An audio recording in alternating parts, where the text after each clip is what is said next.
All right, we'll get to our special guest here in just a second. But guess what? We have a bonus special guest, James O'Keefe, Project Veritas. My goodness gracious, have you been busy? Very busy man, yeah. Yeah. To walk me back and to to your career of how you've gotten to this point to be so. And I thought about you on the plane yesterday as I sat on the runway. Is I can't think of another person in modern journalism that has done more for this country, breaking stories, proving the truth, shedding light on lies, outright lies. And it seems like, where's the CBS, where's the NBC, where's the mainstream media saying, wait a minute, we got to talk to this James O'Keefe guy who's breaking all this news. Why do you think that is? Well, I mean, I'm here in Orlando, Florida at CPAC, and there's a man standing over there. His name is Patrick Davis. He worked for CNN for 25 years. And today I announced that I've hired him as one of my producers. Incredible. So that was precisely the message of my talk today, which is that there are a lot of good people inside these what we would perceive to be bad organizations. They just have to be brave and do something, and that's effectively our mission at Veritas, is to give them the courage to speak up. How do you choose the stories that you choose to dig deep on? I'd love to see your war room and your whiteboard when you're writing stuff out. Walk me through that. How do you choose a lot of the time our stories choose us. We don't really, let's go after the guy over there. That guy will come to us and show us something, and usually the evidence is to such a degree that it's self-evident. Like, it's not just someone saying something. You have the actual recording, or you have the actual documents. So it's first-person observation journalism backed up by a source coming to us. In the beginning, it was not that. It was us going undercover, infiltrating.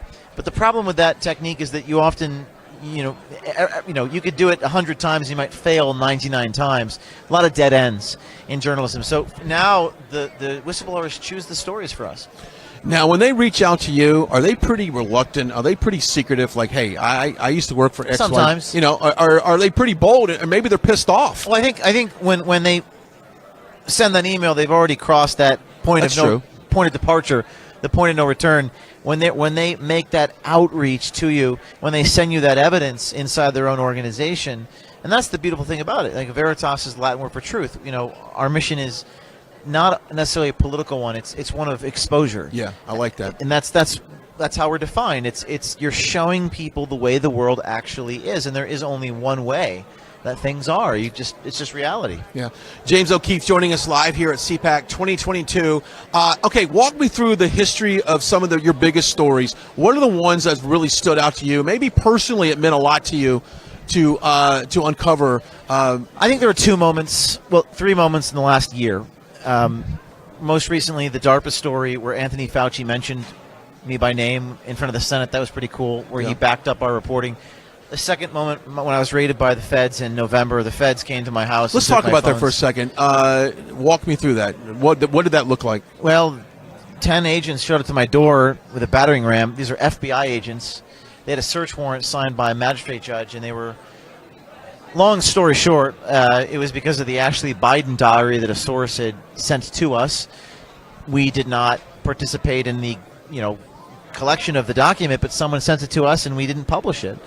So the feds came to my apartment and tried to accuse me of things like transporting documents across state lines. Just absurd crimes that are not even crimes. I was about to say. Journalism always transports stolen material across state lines. We didn't think it was stolen. Even if it was stolen, we didn't participate in the theft of it. But more importantly, and this is a huge story, the ACLU defended me. The Society of Professional Journalists defended me. It was awesome. This amazing moment where even the people who disagreed had to say this is wrong. And the third most amazing moment, I would say, in the last decade was in September, when a communist teacher was fired in California. We had reported on, and parents flooded the school board meetings and were so outraged by it. It was really powerful to see all these mama bears upset about what's going on. That brings up my next thing. We're starting to see a lot of people come forward with books in various libraries in the school districts, and they want to fight that. This is kind of a grassroots effort. I mean, these are people coming out of the shadows, coming out of the neighborhoods, saying, "What? I don't want this book in my library, in my school, for whatever reason." What's your message to a lot of the parents and teachers out there that want to say, "Look, I don't like what's going on in my school"? Well, information is the accountability that people seek. I wrote this book called American Muckraker, and people, I think everyone, even here at this conference, they want immediately solutions. They want, jail the people that are committing, Right. and they get frustrated when they don't get immediate solutions, and they're frankly frustrated with their Republican leadership and members of Congress. And I think that journalism is the solution, that we need to expose what's going on. That teacher Gabrielle Geip in Sacramento, was fired in California, which is a very hard state to fire a tenured teacher. And what struck me about that particular school board meeting September 1st was that all these parents were not Democrats or Republicans. They were just angry mothers. Yeah. So we need more of that righteous indignation. Okay, if someone's watching us right now and they are a local journalist, they're a regional journalist, heck, maybe perhaps they just work for CBS or something like that, and they want to jump on doing something right, how do they reach you? How do they go about saying? It's easy to reach me. I mean, they can go to Veritas website. They can go to veritastips@protonmail.com. They can go to our Signal. They can go to our Telegram. There's they can send me a direct message on Instagram. Right. People are doing it right now. The more important thing is, are you willing to follow your conscience, even if it comes at a price? And I think you have to give up something to attain something of higher value. There are three options. You can do something, speak up. You can donate to the people who do something. Right. We're a 501c3 tax-deductible nonprofit organization.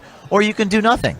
And I think more and more people are putting a value on the truth than they ever have, and it's going to require some pain, and maybe you give up something, but you achieve something so much greater, which is the fulfillment of your own soul, really. The reality and the truth is what I've been through a lot. I've been jailed and sued, but at the end of the day, people have to be brave. They have to give up something in order to attain something even greater, which is showing people what's going on inside their institutions. Yeah, so if you're a journalist out there and you don't like what you see and you want to break a story, give that website one more time. I'll make sure everybody's got it, or the email you have. But I'm pretty sure everyone knows how to get in touch with us. Veritas, projectveritas.com. We're off Twitter, but you can distribute our stories by downloading the Telegram app and downloading our video. We just released a video today, a 15-minute video of a CNN, 25-year veteran at CNN. It's pretty powerful stuff. Go to Telegram, follow Project Veritas, download the clips, and upload them to your Twitter. It's great stuff. Whenever I get a notification that you're about to go live with the next breaking story, it's like, this is like must-see TV back in the day. I'm kind of old, but NBC used to have must-see TV. You're must-see TV. Thank you. And as far as the truth goes, the great James. Okay, thank you so much for coming on with us and hanging out here. Great to be here. We're going to take a quick break.